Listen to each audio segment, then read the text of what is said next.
Hi hello ನಮಸ್ಕಾರ ಸ್ನೇಹಿತರೆ, ನಾನು ಪ್ರವೀಣ್. ನೋಡ್ತಾ ಇದ್ದಾರೆ ಸುದ್ದಿ ಕೇಂದ್ರ. ಸ್ನೇಹಿತರೆ, BPL ಕಾರ್ಡ್ ಹೊಂದಿದವರಿಗೆ ಇದು ಒಂದು ಸಿಹಿ ಸುದ್ದಿ ಅಂತಲೇ ಹೇಳಬಹುದು.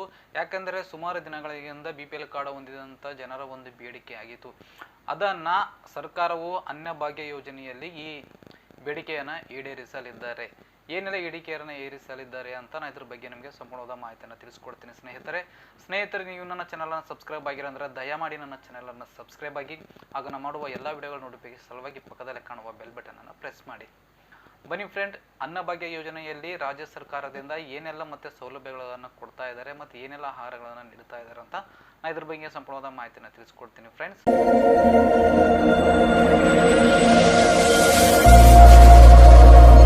ಸ್ನೇಹಿತರೆ, ರಾಜ್ಯ ಸರ್ಕಾರದಿಂದ BPL ಕಾರ್ಡ್ದಾರರಿಗೆ 5 kg ಅಕ್ಕಿಯ ಬದಲು ಹಣವನ್ನು ನೀಡ್ತಾ ಇದ್ದರು. ಆದ ಕಾರಣದಿಂದ ಜನರ ಬೇಡಿಕೆಯ ಮೇಲೆ ರಾಜ್ಯ ಸರ್ಕಾರದಿಂದ BPL ಕಾರ್ಡ್ದಾರರಿಗೆ ಕೆಲವೊಂದು ದಿನಸಿಗಳನ್ನು ನೀಡಲು ಮುಂದೆಯಾಗಿದೆ. ಯಾವೆಲ್ಲ ದಿನಸಿಗಳನ್ನು ನೀಡ್ತಾ ಇದ್ದಾರೆ ಅಂತಂದರೆ ತೊಗರಿಬೇಳೆ, ತಾಳೆ ಎಣ್ಣೆ, ಸಕ್ಕರೆ, ಉಪ್ಪು ಮುಂತಾದ ಕೆಲವೊಂದು ದಿನಸಿಗಳನ್ನು ನೀಡ್ತಾ ಇದ್ದಾರೆ. ಇದೆಲ್ಲ ಯಾಕೆ ನೀಡ್ತಾ ಇದ್ದಾರೆ ಅಂತಂತಂದರೆ, ನೋಡಿ ಸ್ನೇಹಿತರೆ, ಒಂದು ಕುಟುಂಬದಲ್ಲಿ 400 ಸದಸ್ಯರಿದ್ದರೆ KGಗೆ 34 ರೂಪಾಯಿ ಹಣವನ್ನು ನೀಡ್ತಾ ಇದ್ದರು. ಒಟ್ಟಂದರೆ 170 ರೂಪಾಯಿ ನೀಡ್ತಾ ಇದ್ದರು.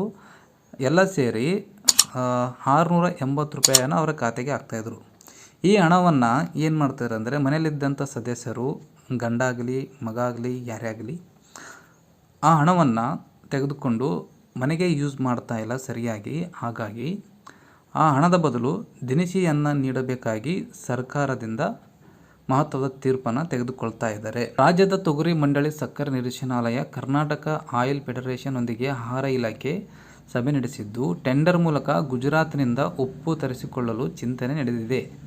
ರಾಜ್ಯಾದ್ಯಂತ BPL ಪಡಿತರ ಕಾರ್ಡ್ದಾರರ ಪೈಕಿ 93% ಫಲಾನುಭವಿಗಳು 5 kg ಹೆಚ್ಚುವರಿ ಅಕ್ಕಿ ಹಣದ ಬದಲು ಬೇಳೆ, ಸಕ್ಕರೆ, ಎಣ್ಣೆ, ಉಪ್ಪು ನೀಡಲು ಬೇಡಿಕೆ ಇಟ್ಟಿದ್ದು, ಇದಕ್ಕೆ ಸ್ಪಂದಿಸಿ ಕ್ರಮ ಕೈಗೊಳ್ಳಲಾಗಿದೆ. ಸ್ನೇಹಿತರೆ, BPL ಕಾರ್ಡ್ದಾರರಿಗೆ ಇನ್ನು ಮುಂದೆ ಅವರ ಖಾತೆಗೆ ಹಣ ಬರೋದಿಲ್ಲ. ಅನ್ನಭಾಗ್ಯ ಯೋಜನೆಯಲ್ಲಿ ಬರುತ್ತಿರತಕ್ಕಂಥ ಹಣವು ಮುಂದೆ ಬರೋದಿಲ್ಲ. ಅದರ ಬದಲಾಗಿ ಇದೊಂದು ದಿನಸಿಗಳನ್ನು ನೀಡ್ತಾ ಇದ್ದಾರೆ. ಸ್ನೇಹಿತರೆ, ಈ ವಿಡಿಯೋ ನಿಮಗೆ ಇಷ್ಟವಾದರೆ ಲೈಕ್ ಮಾಡಿ, ಶೇರ್ ಮಾಡಿ, ಕಮೆಂಟ್ ಮಾಡಿ. ಹಾಗೂ ಈ ವಿಡಿಯೋವನ್ನು ತಪ್ಪದೇ ನಿಮ್ಮ ಗೆಳೆಯರಿಗೆ ಮತ್ತು ನಿಮ್ಮ ಬಂಧು ಬಳಗದವರಿಗೆ ಈ ವಿಡಿಯೋನ ಶೇರ್ ಮಾಡಿ. ಎಲ್ಲರೂ ಇದರ ಬಗ್ಗೆ ಮಾಹಿತಿಯನ್ನು ತಿಳ್ಕೊಳ್ಳಲಿ. ಧನ್ಯವಾದಗಳು.